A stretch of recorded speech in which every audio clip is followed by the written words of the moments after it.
Hoje eu acho que eu não vou pregar, porque pregadores vocês têm muitos. Mas eu quero contar um pouquinho sobre as nossas lutas, conquistas, dificuldades, problemas, vitórias. Amém? Quando nós começamos a igreja Shalom lá em Guiné-Bissau, isso foi mais ou menos em final de 2012, início de 2013. A igreja nós começamos na nossa casa. Então começamos a nos reunir na casa, começamos fazendo oração, tipo uma célula. E aos poucos as pessoas começaram a vir. Aí começou problemas. Problemas da parte dos irmãos de uma outra igreja, chamando-nos de hereges, nos chamando de impostores, como foi dito aqui, nos chamando de muitos nomes, tentando nos desencorajar. Porque no final de tudo, o que eu quero falar? A palavra que eu quero que você saia daqui com essa palavra na mente. Não tente sair do propósito que Deus tem para a sua vida. Não tenta. Mas mesmo assim, continuamos firmes, determinados, fazendo algo que nós cremos que era a vontade de Deus. E até hoje, nós acreditamos que nós estamos no centro da vontade de Deus. Aos domingos, tinha pessoas que ficavam nas encruzilhadas dos bairros para que as pessoas não viessem participar dos cultos na nossa casa. Mas isso não foi suficiente para que a obra de Deus seja implantada, a Shalom seja implantada em Guiné-Bissau e especificamente na ilha de Boubaque. Graças a Deus, temos uma igreja. Depois da nossa casa, fomos para um barracão, ao lado da nossa casa, no nosso quintal. Ficamos lá por muito tempo. E as pessoas começaram a dizer que nós nunca íamos conseguir um espaço para construir uma igreja. Desanimavam as pessoas dizendo, olha, eles não vão conseguir. E muitas pessoas não acreditavam nisso. Algumas acreditaram. Depois de um tempo, o pastor Odilon foi para Guiné-Bissau, e na altura tinha um espaço à venda. E esse espaço foi vendido a um padre. E o padre falou que não tem ninguém na ilha capaz de comprar aquele espaço no preço que eles colocaram. Na altura era 4 milhões de francos CFA. 4 milhões de francos CFA corresponde mais ou menos a 40 mil reais. Ele falou que não tem ninguém para comprar aquele espaço. Além de ele achar que não tem ninguém que ia comprar o espaço também estava sob maldição. O espaço era de um homem. Esse homem era um funcionário do hospital. Veio a falecer e tinha 8 filhos. Desses 8 filhos, depois de um tempo, eles cresceram, foram para a capital. Cada um foi para os seus afazeres. Outros foram para a Alemanha, outros estão em Portugal, outros estão na França e 2 estão em Guiné-Bissau. E o espaço lá tem uma tradição nessa etnia. Quando a casa tem problemas familiares, eles colocam um tipo de um símbolo na casa que eles chamam de oli. Quando eles colocam esse símbolo nessa casa, ninguém da família pode morar naquela casa. Então todos tinham que sair da casa, saíram da casa, a casa caiu e o terreno ficou sob esta maldição. Ninguém queria comprar o espaço. Aí quando o pastor Odilon foi para lá, nós conversamos com ele, mostramos o espaço, aí o pastor falou, olha, tem que comprar o espaço, senão outra pessoa vai comprar. Aí ele e a Socorro foram para Bissau, atrás do dono da casa, do espaço, e fizeram negócio e veio para o Brasil, ligou para o pastor Joel, eu lembro, aí mandou dinheiro e pagaram aquele espaço, não por 4 milhões, mas já era 5 milhões. Amém, igreja? E adquirimos aquele espaço em nome de Jesus. Hoje temos uma igreja naquele espaço, agora construímos uma escola do lado da igreja e daqui a pouco vai ter muita coisa naquele lugar para a glória e honra do nome de Jesus.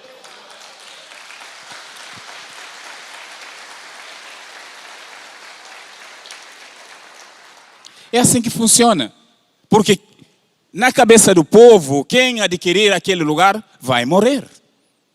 Morre. Na tradição, lá. Eles acreditam nisso.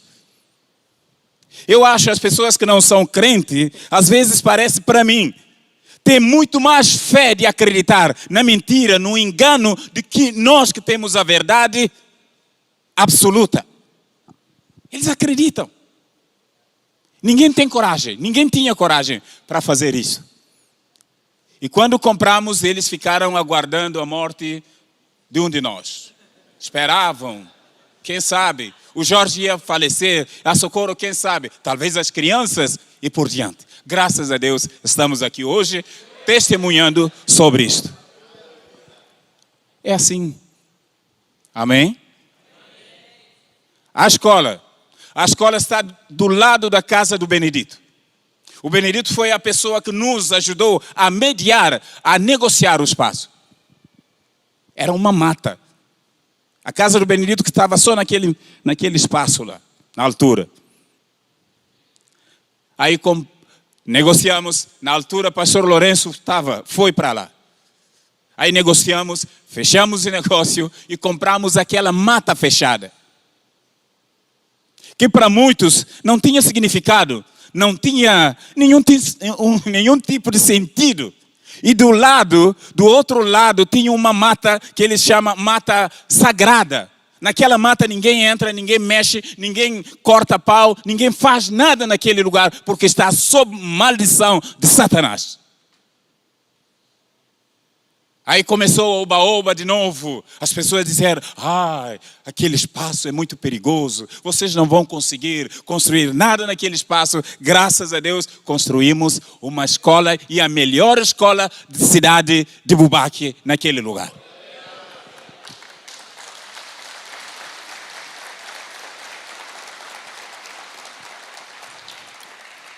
Isso não é nada ainda. Construindo a escola, aí eles disseram, a escola fica mais ou menos 1 quilômetro para a Vila de Bubaque até a nossa escola. Aí disseram, não, criança de 3 anos, porque a Socorro pega crianças de 2 anos e meio a 3 anos, já para, como é que você chama mesmo? Maternal. Crianças são pequenas, não vão aguentar. Não, isso não vai dar certo. Jorge e a Socorro está com problema. Aí, de novo, oramos, explicamos toda essa situação para a igreja aqui no Brasil, explicamos para o pastor Odilon o que aconteceu. O pastor Odilon desafiou a igreja mandou o dinheiro, nós compramos uma van que serviu de transporte para levar as crianças à escola.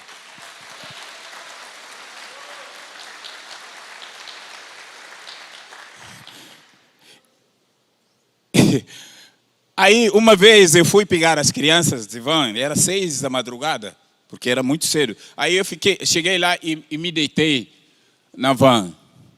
E uma senhora chegou falando mal de mim. Falou, esse Jorge, ele acha que ele o quê? No lugar dele comprar um carro maior, ele foi lá e comprou essa van muito pequena, que não presta para nada, eu não sei o quê.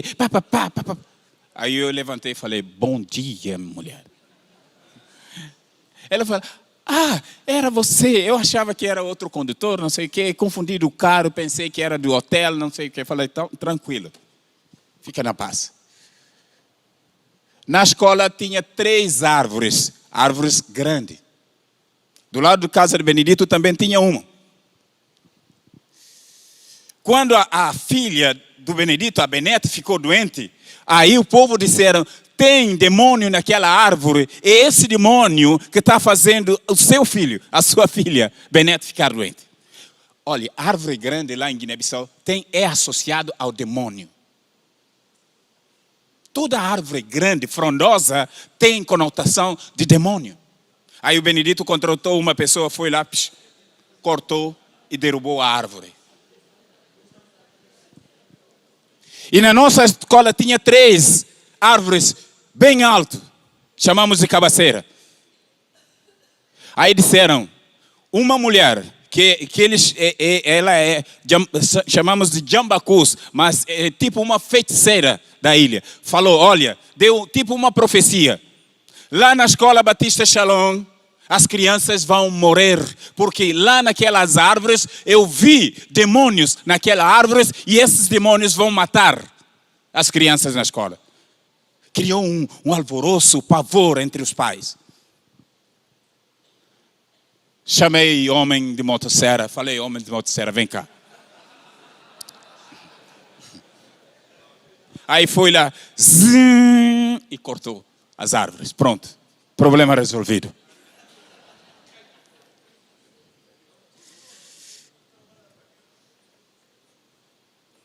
E hoje,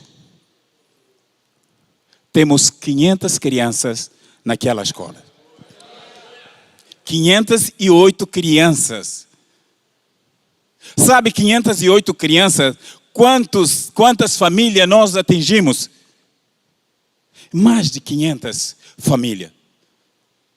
Porque para vocês no Brasil, família é pai, mãe, não sei, filho e mais o quê? Só. Só ou sogra? Só.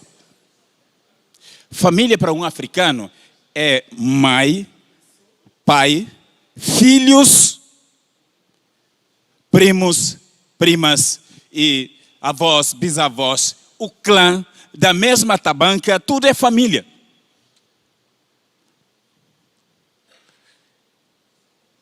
Então, graças a Deus, a escola está sendo uma benção para a glória e honra do nome de Jesus. Mas não foi fácil.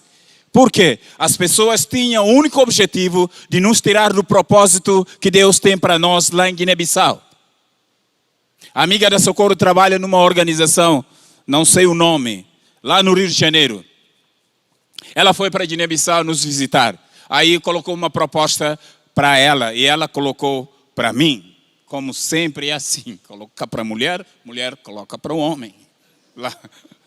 Aí falou, olha, eu tenho uma proposta para vocês. Vocês têm que sair de Guiné-Bissau e ir trabalhar no Egito. E lá no Egito, vocês vão ter um bom salário, vocês vão ter isto e mais aquilo outro. Mas tem uma única condição. A única condição, vocês não podem falar de Jesus. Porque é uma organização social.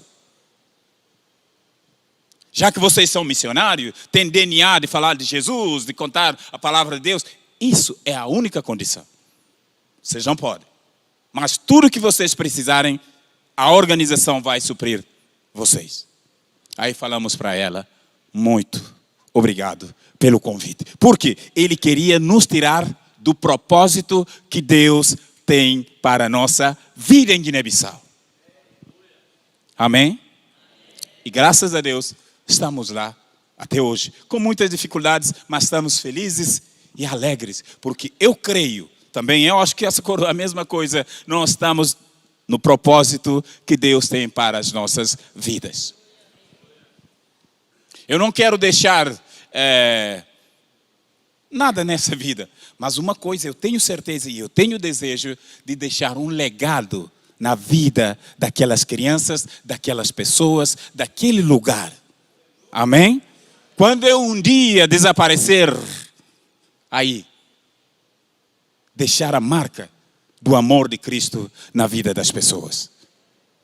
Isso me dá alegria e isso que me dá mais sensação de ir mais, avançar mais, com muita dificuldade e avançar ainda mais. Caravelas. Socorro chegou em Caravela nem nós que somos guinenses, muitos conheceram Caravela a partir da Socorro. Eu conheci Caravela depois que eu estava já a fim dela. Com certeza outros conheceram lá depois que ela fosse. Aí teve uma conferência da ilha, onde todas as igrejas, em 2008, todas as igrejas foram para Caravela. Para muitos era a primeira vez que ele estava pisando o chão de Caravela, por causa dela. Mas graças a Deus, hoje estamos colhendo fruto daquele trabalho. Temos jovens estudando já com vida bem transformada. O poder que o Evangelho tem na vida das pessoas. Amém?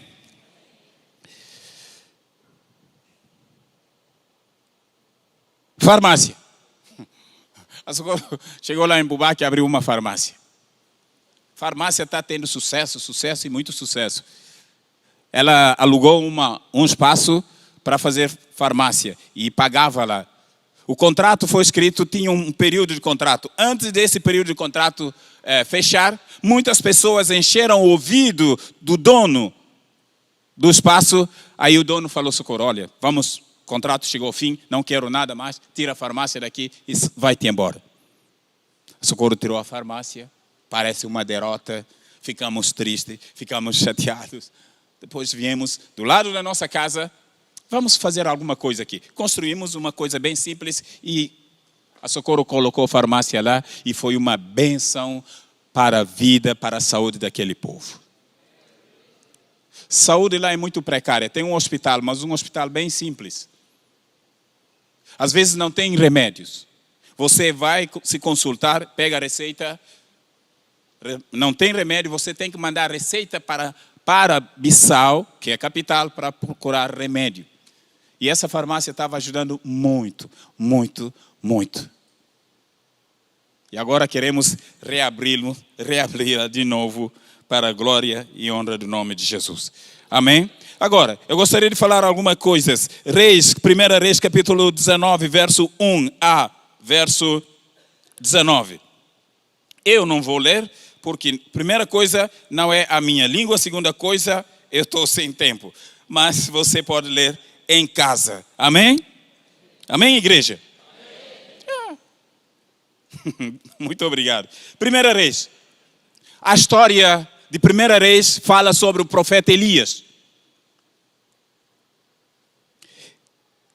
Elias foi chamado para um propósito. Quando eu falo de propósito, eu não quero, já que estamos no culto de missão, para você ficasse só pensando, não, propósito missionário, propósito de missão, propósito para ir para a África, propósito missionário. Não.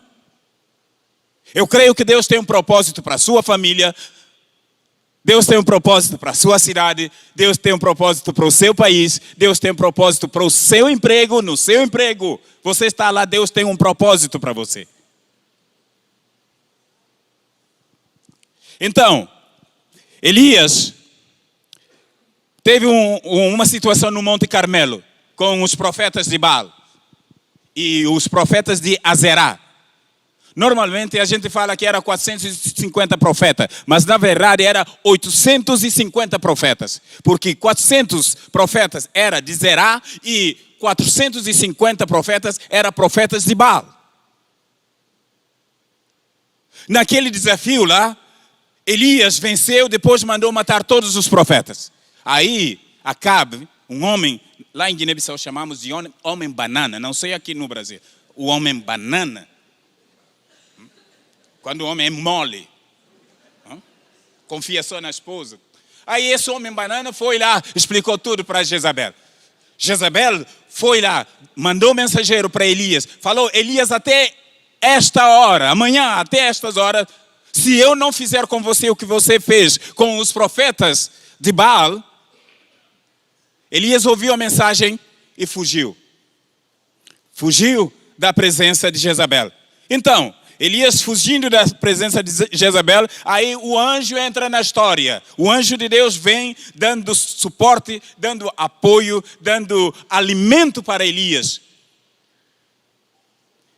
Irmãos, mesmo quando nós tentamos sair do propósito de Deus, ainda Deus, na sua misericórdia, na sua graça infinita, ainda Ele nos ama. Deus podia deixar Elias, falando, não, já que você está tentando fugir, o problema é com você. Mas o anjo do Senhor veio para ele, deu comida, primeira vez, segunda vez, acordou Elias e deu comida para Elias. Elias comeu e falou, você tem que se preparar, porque você vai andar durante 40 dias e 40 noites. Elias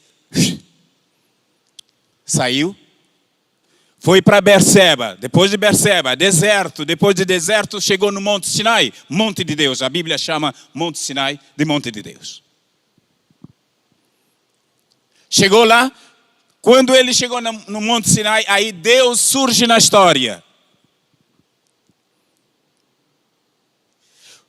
Quais são os fatores que nos levam a tentarmos sair do propósito de Deus? São 3 para mim. 3 fatores. Fatores sociais, fatores naturais e fatores espirituais. Fatores sociais, às vezes são fome. Quando eu falo de fome, não é aquela sensação que vocês aqui no Brasil têm. Às vezes sente fome, a geladeira está cheia, a despensa está cheia, o mercado está cheio. Quando eu falo de fome, é aquela escassez de falta de comida. Muitas das vezes isso faz com que, principalmente no nosso continente, na África, lá em Guiné-Bissau, às vezes isso acaba tirando foco, tirando pessoas do propósito que Deus tem para a vida delas. Fatores sociais. Pobreza, miséria. Falta de educação. Analfabetismo. Fatores naturais aqui. Lá em Guiné-Bissau, quando chove, os crentes não querem ir à igreja. Está chovendo muito, eu não vou para a igreja. Quando faz muito sol, também reclama de calor. Hoje está muito calor. Aqui, quando faz frio, não sei o que vocês falam. Eu não quero me meter na vida de vocês aqui.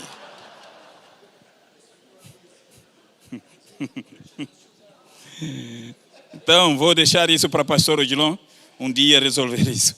Estou falando de lá, porque é longe. Ninguém está me ouvindo agora. Outros até não deixam de cumprir o propósito de Deus por causa da família. A minha filha, meu filho, meu esposo, minha namorada, sei lá.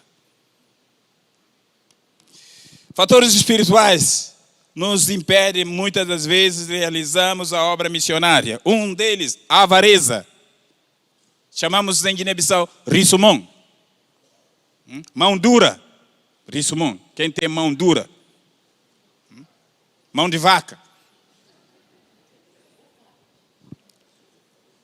Idolatria, avareza, essas coisas assim. Então, são coisas que muitas das vezes tiram-nos do propósito que Deus tem para as nossas vidas. Agora, na Bíblia tem vários exemplos de homens e mulheres que tentaram sair do propósito de Deus. Primeiro, Abraão, foi dito aqui. Abraão, quando tinha fome, saiu de Canaã e foi para Egito. Mas Deus falou para Abraão, a terra que eu vou tirar era Canaã e não Egito. Ló foi levado por Abraão para ela. De facto, Ló não fazia parte da bênção, mas Abraão levou Ló juntamente com ele. Então, Ló tinha todos os privilégios espirituais de aproveitar das bênçãos de Abraão. O que aconteceu com Ló? Ló foi para os vales, para a campina do lado do Oriente e desceu para até Sodoma e Gomorra. Fim da história de Ló. Ló terminou numa caverna e ainda as suas filhas cometendo incesto com ele. Porque saiu debaixo da cobertura de Deus. Moisés, saindo do Egito, fugiu para Midian, para o deserto de Midian. Jonas saiu de Israel, foi para Jope, depois foi para Tarsis. Ainda Elias, que nós falamos dele, Elias saiu de Berseba e foi Berseba, deserto, e foi para Sinai, monte de Deus.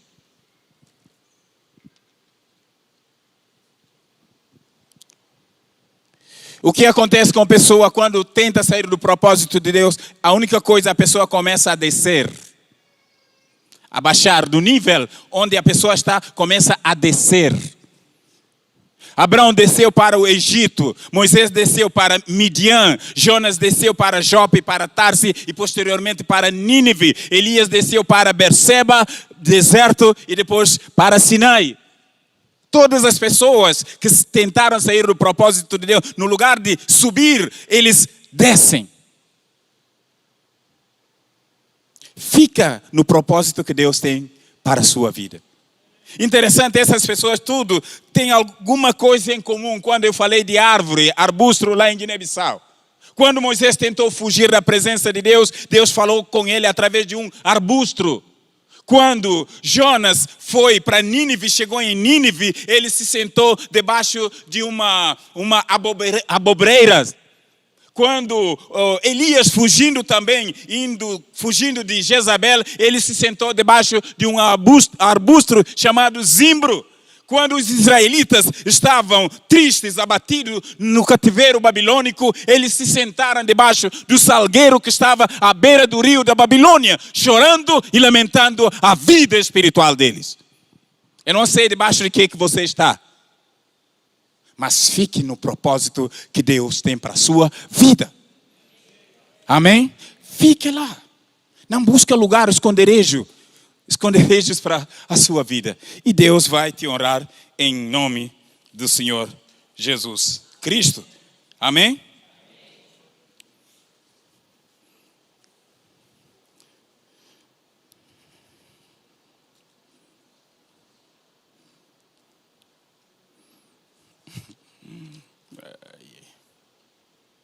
A Bíblia fala quem é Elias. Tiago capítulo 5, verso 17. Tiago 5, verso 17 fala quem é Elias. Elias, a Bíblia fala, era um homem como nós, mas orou para não chover e não choveu. Elias era como nós, mas orava e o fogo caía do céu.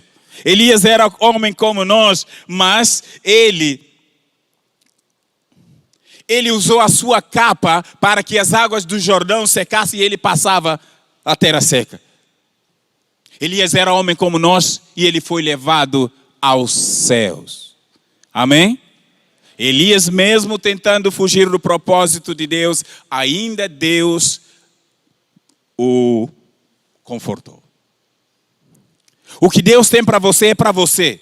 O que Deus tem para a Igreja Batista Shalom é para a Igreja Batista Shalom. As pessoas podem fazer cópias, as pessoas podem aprender com a Batista Shalom, as pessoas podem pegar métodos, mas as pessoas podem fazer. Mas o que é essencial, a essência da Shalom é da Shalom. O que é para você. Tira a sua vista nos dons e talentos dos irmãos, que prega bem, que canta bem, que ora bem, que intercede bem, porque Deus tem algo para a sua vida também. Amém? Enquanto você fica perdendo tempo lamentando, ai de mim, ai de mim, ai de mim. Deus não mandou ninguém para essa vida por acaso, mas Deus tem propósito para cada um de nós. Amém? Guiné-Bissau está lá. Se você acha que o seu lugar é Guiné-Bissau, bem-vindo. Bem-vindo. Quando mostramos álbuns, fotos, é coisa mais linda. Não existe foto feio. Eu nunca vi foto feio. Nunca. Foto é muito lindo, maravilhoso. O Socorro foi para...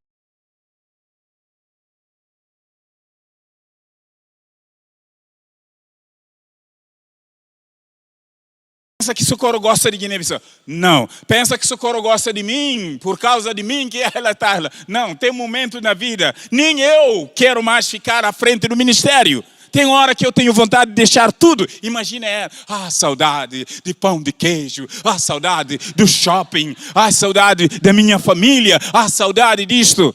Ela que escolheu. É Deus na vida dela. Ninguém aguenta isto se não fosse o chamado de Deus na vida dela. Amém? Claro, Deus deu um homem magnífico para ela.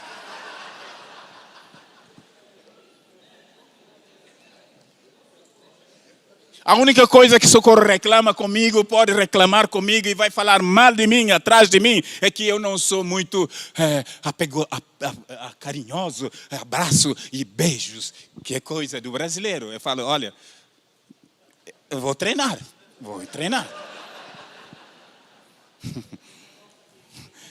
Mas graças a Deus, Deus é maravilhoso. Estamos nos entendendo, cultura diferente, coisas, mas graças a Deus, Deus é bom. Deus estava sempre com Elias, mesmo fugindo, tentando fugir do propósito de Deus, Deus estava com ele. Deus estava sempre com ele. Deus continuou sustentando ele por 2 vezes. Finalmente, Deus falou suavemente com Elias. Veio tempestade, fendeu as rochas, depois veio um terremoto. Deus não estava no terremoto e numa voz bem suave, Deus falou com Elias. Por quê? Elias não precisava mais de tormenta, ele já estava atormentado interiormente.